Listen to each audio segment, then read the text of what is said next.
여러분 안녕하십니까? 포항 MBC 뉴스투데이입니다. 오늘 대구와 경북은 천둥 번개를 동반한 비가 늦은 오후까지 이어지겠습니다. 특히 비와 함께 바람도 매우 강하겠는데요. 자세한 날씨 유하경 기상캐스터입니다.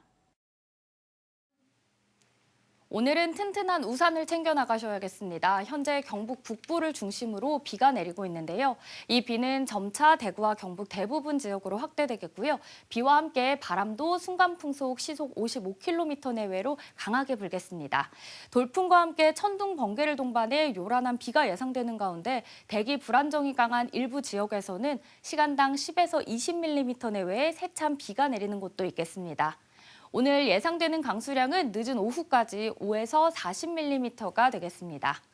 화요일 미세먼지 농도는 보통 수준으로 황사와 미세먼지는 비와 함께 모두 해소되겠습니다. 현재 기온 보시면 대구 14도, 안동 11도, 포항 13도로 어제보다 5도가량 높게 출발해서요. 낮에는 대구 23도, 안동 17도, 포항은 23도까지 오르겠습니다. 어제와 비슷하겠는데요. 비가 그치고 내일 낮부터는 기온이 급격히 올라갑니다. 모레까지 낮 기온이 25도 이상을 넘을 것으로 예상되고요. 금요일부터는 평년 기온을 회복할 전망입니다. 내일 아침 기온은 평년과 비슷하거나 조금 높겠고요. 내일 낮부터 기온이 급격히 올라 6월 하순에 해당하는 낮 기온을 보일 전망입니다. 날씨였습니다. 요즘 포항 지역 들판은 논인지 공사장인지 구분하기 힘든 곳이 많습니다. 민간공원 특례사업으로 시행되는 아파트 건설 공사장에서 산을 통째로 드러낸 쓸모없는 흙, 이른바 사토가 대량으로 쏟아져 나오면서 너도 나도 바다다 농경지에 성토하는 붐이 일고 있기 때문인데요. 법이 정한 대로 한다지만 들판 전체가 농수로와 도로보다 더 높아진 곳이 많아서 침수 피해 우려 등 부작용도 큽니다. 장성훈 기자가 보도합니다. 포항시 흥해읍 곡강리 들판, 덤프트럭이 하루 종일 농로를 오가며 흙을 쏟아붓고 옮기는 모습이 대형 건설 현장을 연상케 합니다. 논 주인들이 개인적으로 인근 건설 현장에서 사토를 들여와 논을 높이려고 성토하는 건데 문제는 성토 높이입니다. 대부분의 논이 법이 허용하는 최대치인 2m 가까이 높이다 보니 기존 배수로와 도로, 심지어 마을보다 높아져 버렸습니다. 기존 배수로보다 낮았던 논은 성토 작업을 한 뒤에는 보시는 것처럼 배수로보다 1m 이상이나 높아졌습니다. 당장 올여름 비가 많이 내리면 도로 침수는 물론이고 성토 사면에서 흙이 유실되면서 배수로와 아래쪽 배수 펌프장을 막아버려 자칫 마을 침수까지 우려됩니다. 배수가 갈 데가 없어요. 그러면은 현재 보면은 옛날에 침수 안 되는 도로가 계속 침수가 되거든요. 범람하면은 농경지보다 지금 마을이 좀 낮기 때문에 마을로 다 이렇게 홍수가 쏟아질 수도 있죠. 논 주인들은 저지대 논이어서 성토가 필요했는데 개인적으로 하다 보니 이런 문제가 발생할지 몰랐다는 입장입니다. 자가 이제 우리 논에 이제 침수가 되니까 우리 논에 이제 성토를 해서 침수를 막아보겠다는 생각으로 이제 시작하다 보니까 옆에서 하니까 나도 그럼 같이 해야 되겠다 이렇게 그런 마음. 이 같은 농경지 성토는 흥해읍 덕장리와 양백리 등 포항 지역 들판 곳곳에서 이루어지고 있고 비슷한 부작용이 우려되는 상황입니다. 그러니까 포항 지역에 이제 성토 관련해서 민원이 계속되고 있습니다. 특히 이제 배수로 문제, 환경 문제, 도로 안전 문제까지도 있기 때문에 건설업체와 함께 포항시가 종합적인 대책을 만들어야 할 것입니다. 포항시는 현행 법률상 2m 이내의 농경지 성토는 막거나 관여할 수 없기 때문에 뾰족한 대책은 없다는 입장입니다. 학산공원, 그다음 한호공원, 앞으로 상생공원으로 예상됩니다. 지금 현재로서는 공원 특례 사업을 해왔고요. 거의 다 대부분 농경지에 성토를 하는 걸 알고 있습니다. 그 농지의 경우는 경작 목적으로 성토할 경우에는 2m 이하일 경우에는 개발행위 허가 대상이 아닙니다. 한편 경기도 일부 시군 등은 농경지 성토가 현장에서 여러 부작용을 낳자 성토 높이를 제한하는 내용의 조례를 시행하고 있어 포항시도 이참에 조례 제정을 적극 검토해야 한다는 지적입니다. MBC 뉴스 장성훈입니다. 경상북도는 생태하천 보건사업 대상인 포항 구무천과 학산천, 울진 광천 등 9개 시군의 11개 하천을 대상으로 이달 말까지 시군 합동 집중점검을 실시한다고 밝혔습니다.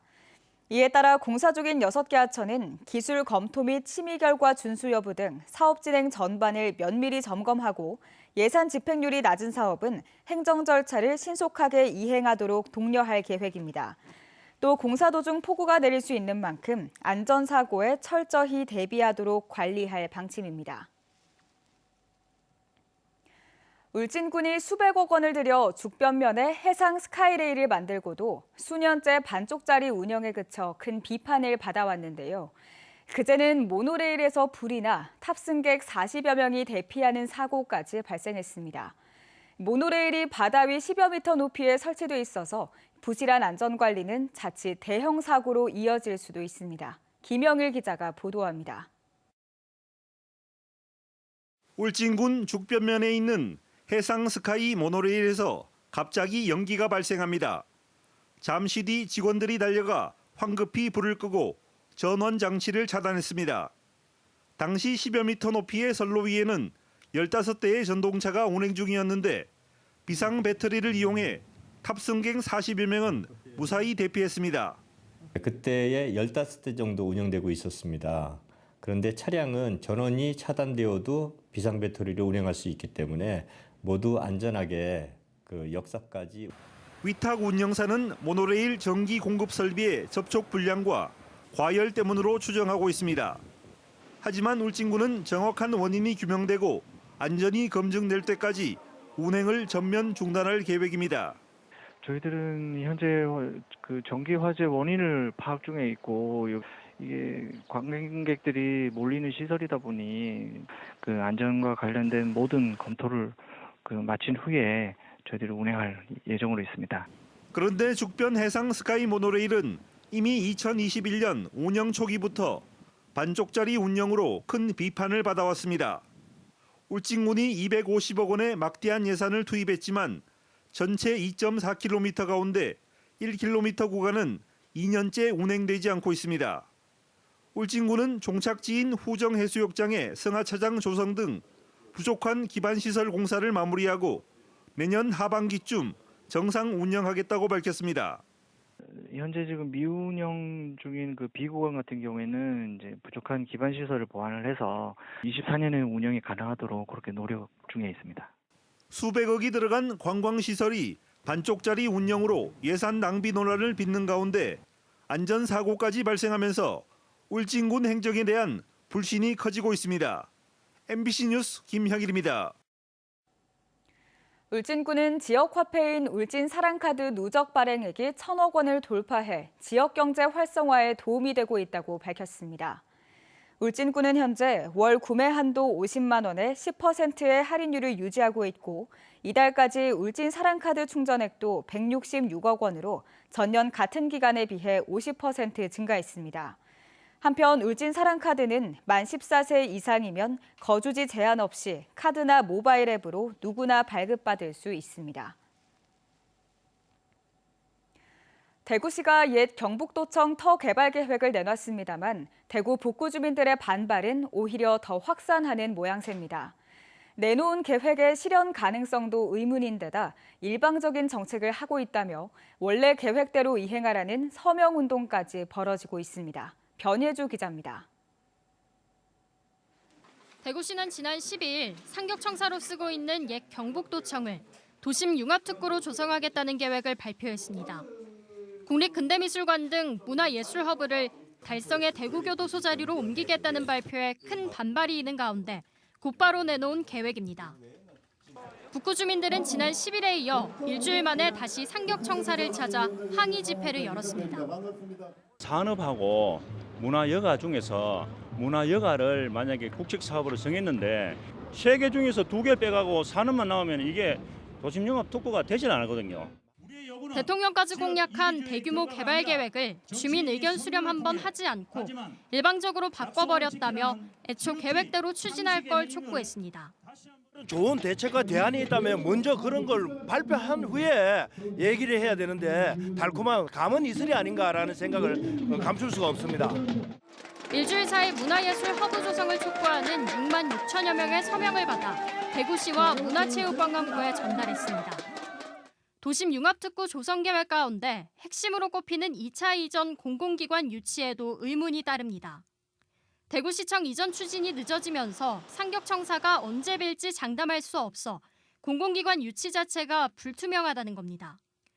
또 대구 동구 등이 포함된 전국 혁신도시협의회는 기존 공공기관만으로 혁신도시가 제 기능을 할 수 없다며 2차 이전 역시 혁신도시로 해야 한다며 유치전을 하고 있어 대구 안에서의 지역 갈등 가능성도 있습니다.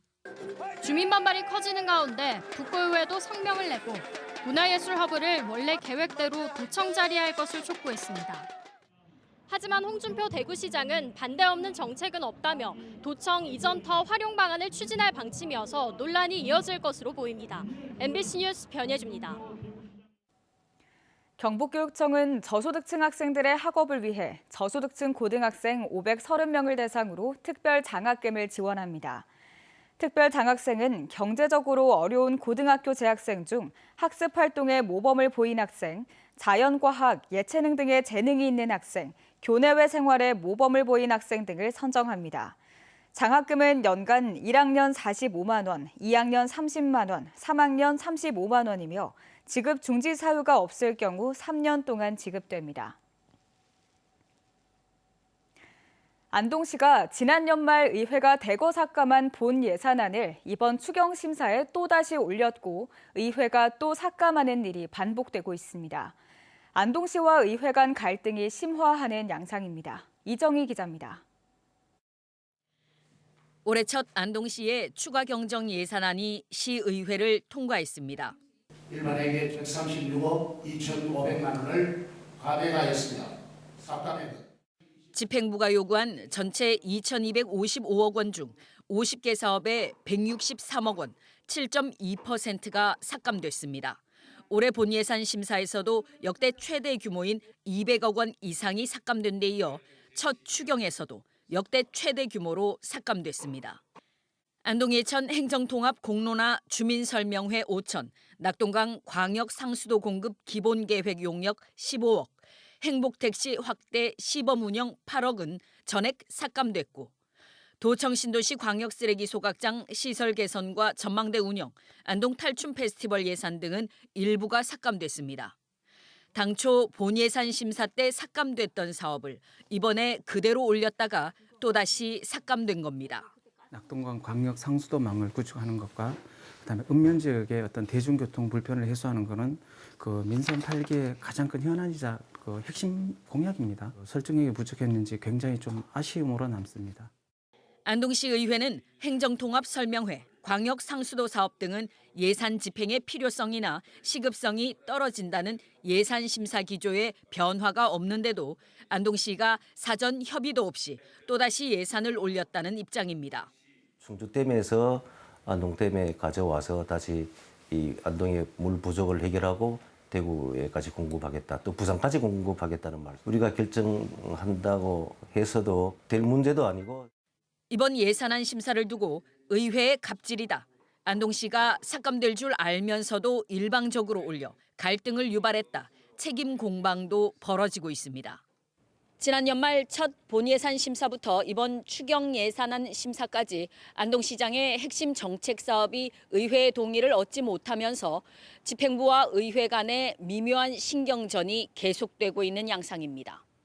MBC 뉴스 이정희입니다.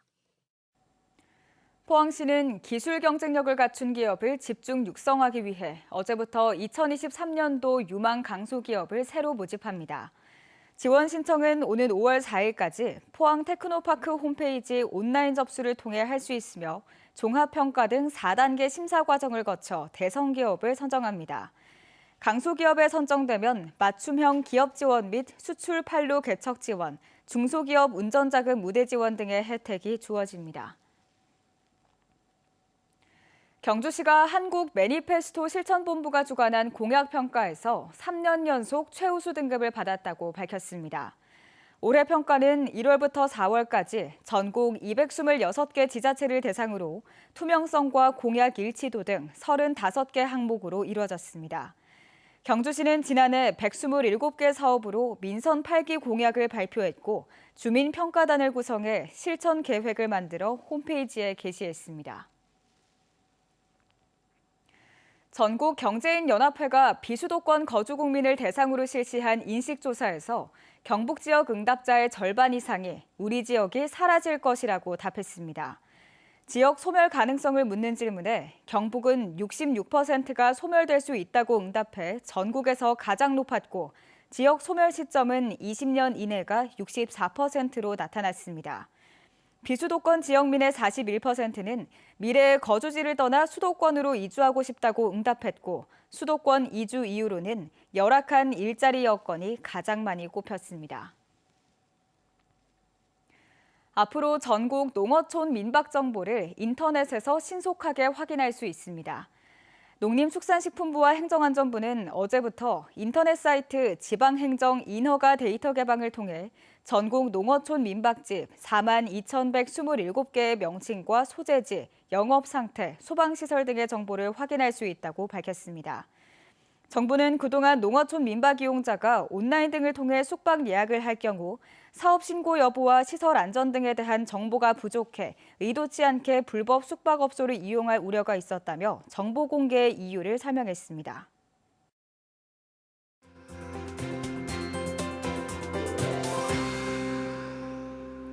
오늘은 튼튼한 우산을 챙겨 나가셔야겠습니다. 현재 경북 북부를 중심으로 비가 내리고 있는데요. 이 비는 점차 대구와 경북 대부분 지역으로 확대되겠고요. 비와 함께 바람도 순간풍속 시속 55km 내외로 강하게 불겠습니다. 돌풍과 함께 천둥, 번개를 동반해 요란한 비가 예상되는 가운데 대기 불안정이 강한 일부 지역에서는 시간당 10에서 20mm 내외의 세찬 비가 내리는 곳도 있겠습니다.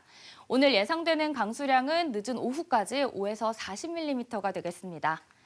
화요일 미세먼지 농도는 보통 수준으로 황사와 미세먼지는 비와 함께 모두 해소되겠습니다. 현재 기온 보시면 대구 14도, 안동 11도, 포항 13도로 어제보다 5도가량 높게 출발하고요. 낮에는 대구 23도, 안동 17도, 포항 23도로 어제와 비슷하겠습니다.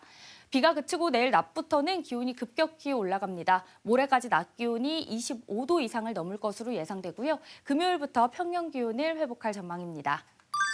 위성 영상 보시면 오늘 전국적으로 중국 산둥반도 부근에서 동쪽으로 이동하는 저기압의 영향을 받다 차차 벗어나겠고요. 우리 지역은 내일까지 대체로 흐르겠습니다. 다음은 자세한 지역별 날씨입니다. 대구와 청도의 아침 기온 14도로 시작해 낮 최고 기온은 대구 23도, 청도 20도 보이겠습니다. 현재 구미의 아침 기온 15도, 김천 9도로 출발합니다. 낮에는 구미 22도, 김천도 22도 예상됩니다. 이 시각 안동의 기온 11도, 청송 9도 가리키고 있는데요. 낮 기온은 안동 17도, 청송 20도로 어제보다 조금 낮겠습니다. 포항의 아침 기온 13도, 낮 기온 23도 전망됩니다. 바다의 물결은 1m에서 최고 3m로 높게 일겠고요. 동해 전해상에는 풍랑주의보가 발효 중입니다. 비가 그치고 내일 아침 기온은 평년과 비슷하거나 조금 높겠고요. 낮부터는 6월 하순에 해당하는 급격히 높은 기온을 보이겠습니다. 날씨였습니다. 이상으로 포항 MBC 뉴스투데이를 마칩니다. 시청해주신 여러분 고맙습니다.